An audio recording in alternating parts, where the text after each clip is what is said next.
Welcome back, weirdos, our first official episode.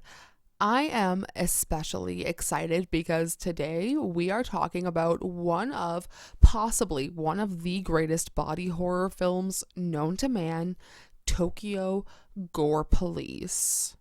I wanted to start this whole thing off with a bang, and, well, this is something.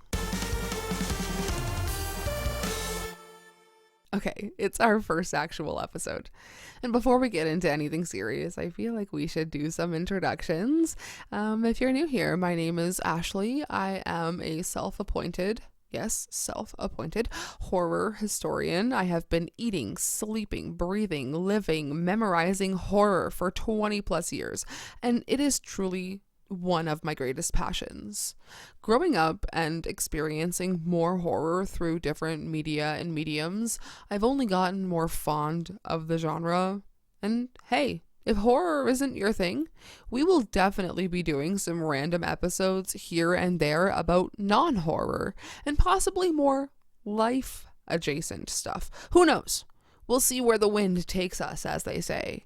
But before we get too far into this episode, I just want to plug the other podcasts on our Team Nefarious network. Hey, if you don't know who Team Nefarious is, it's us. It's me. It's Alex. It's our best friends, Logan and Carlos, and my parents who help out on the side. And all together, we make up the whole team.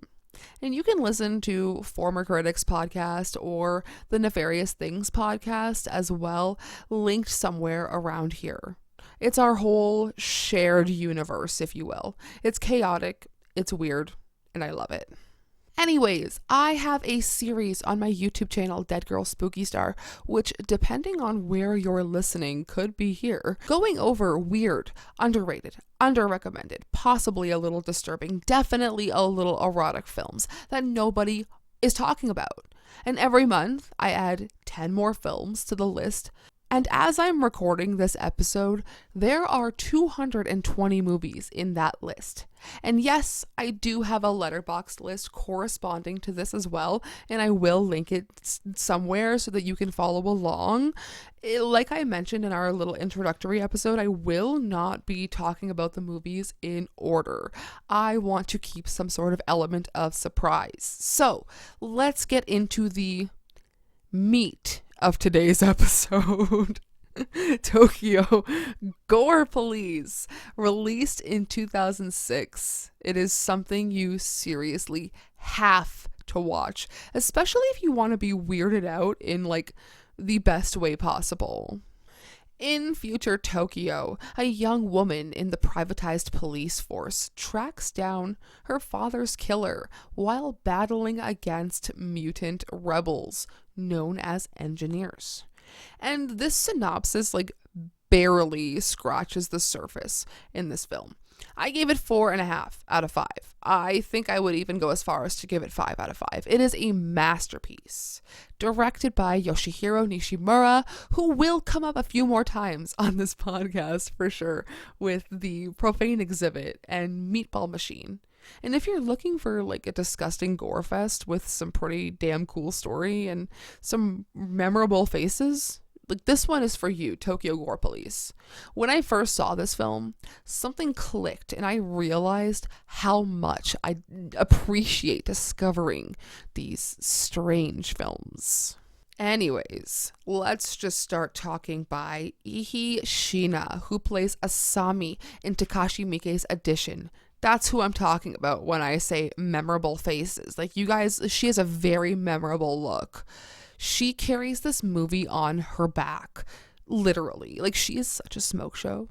Can we bring that term back? Because you know who else is a smoke show? Let me digress for a second. Katie O'Brien. Sheesh. Anyways, I digress. She was cast in Tokyo Gore Police, Ihi Shina, because Nishimura said that she could stay so beautiful despite all of the gore going on around her, and I think he is so correct.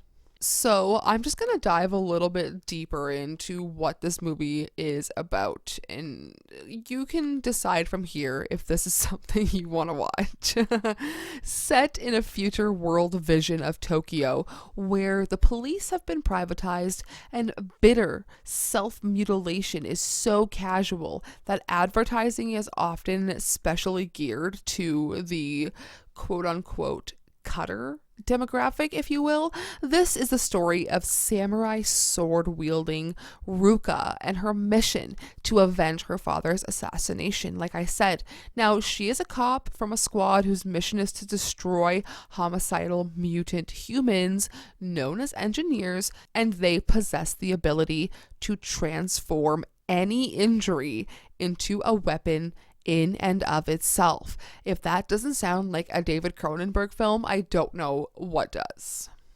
Literally anything you could expect to happen in this movie happens. This includes, but is not limited to, a human chair hybrid. Think Lady Cassandra from Doctor Who, but like way more explicit. Alligator leg vagine hybrid. Erect peen cannon hybrid. Amputee fetish foo, latex foo, a boob section blowjob, all that and more. And this movie is like an exploration of like pushing boundaries and effects while also telling an effective story with a lead that you want to watch. That sounds so crazy. That whole thing, Jesus. Now, Tokyo Gore Police was shot and completed in just 2 weeks, which is an insane feat when you actually watch the movie with a critical eye. There are so many moving parts, so many intricate set pieces and effects, and so much blood. This is a rework and kind of a reimagining of Nishimura's short film from 1995 called Anatomia Extinction, where a salaryman sees a murder in the subways and is soon pursued by the killer, who wants him to join a group called the Engineers, who have taken it upon themselves to reduce Japan's overpopulation.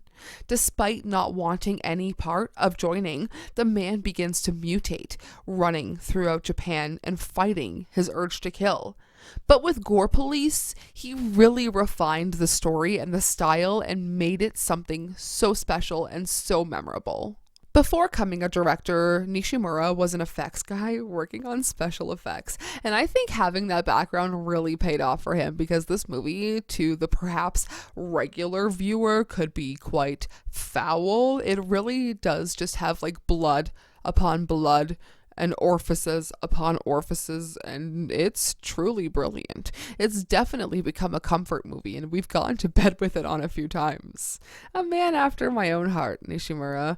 He said the film includes Salvador Dali-like visuals mixed with body horror staples like The Thing and David Cronenberg's Videodrome. I love body horror so much, and you can explore so many different ideas through the subgenre. And much like Meatball Machine, there's definitely a subgenre for this kind of horror.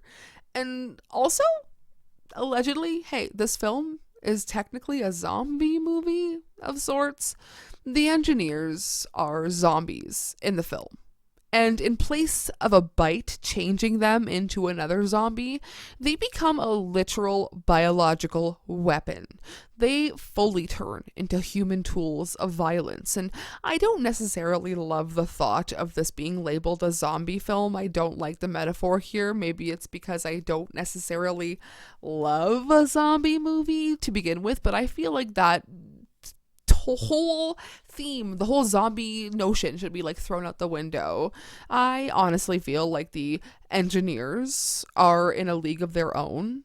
The way each person becomes something different, the extreme changes to the body, it's something in a world of its own. Injuries mutate based on injury locations. Sexual injuries lead to grotesque, sexualized mutations, and authority figures usually gain power-based weapons, which is gross. And it may seem random, but it's much more calculated than we realize. All in all, this film is a decadent body horror satire, blending themes of social commentary with privatization, conformity, and violence. And the cartoonish carnage is also like an anime come to life in the finished product. It's unpredictable, it's absurd, it's unapologetic with its delivery, and it also becomes artwork in the way the blood is a little off color in a cartoonish kind of way. I do think this is a really good place to add that Nishimura does not like CGI because he feels like it doesn't look painful enough. And you know what? Hell yeah, I totally agree. I always champion practical effects. It always makes a movie feel like it was made with loving hands. And at its release, Tokyo Gore Police was meant to be an FX oddity, not a film to be analyzed, but here we are, 21 years later, analyzing the film. I'm sorry, Nishimura. This is often noted to be a gateway film to Japanese extreme cinema, and I agree. If you're looking to get into the more extreme side of things, with it still feeling a little kind of, dare I say, palatable, with a really good story, that is. This is it. It's a really cool bridge between these cyberpunk dystopian films and splatter horror films, which both subgenres are fantastic. Tokyo Gore Police is a clear example of this director's pure personality on screen. Nishimura left it all on the dance floor with this one, and if you want other films like Tokyo Gore Police, I recommend Meatball Machine, like I mentioned, Machine Girl, Hell Driver, and even Vampire Girl versus Frankenstein Girl. And you know what? I'm even going to throw something completely unhinged and out of left field here. If you want something in the actual zombie realm of things that's actually so fun and stupid, I recommend Zombie Ass Toilet of the Dead. What a masterpiece. Anyways, thank you so much for being here and for listening and for being weird. I'll talk to you in the next video. Sayonara, suckers.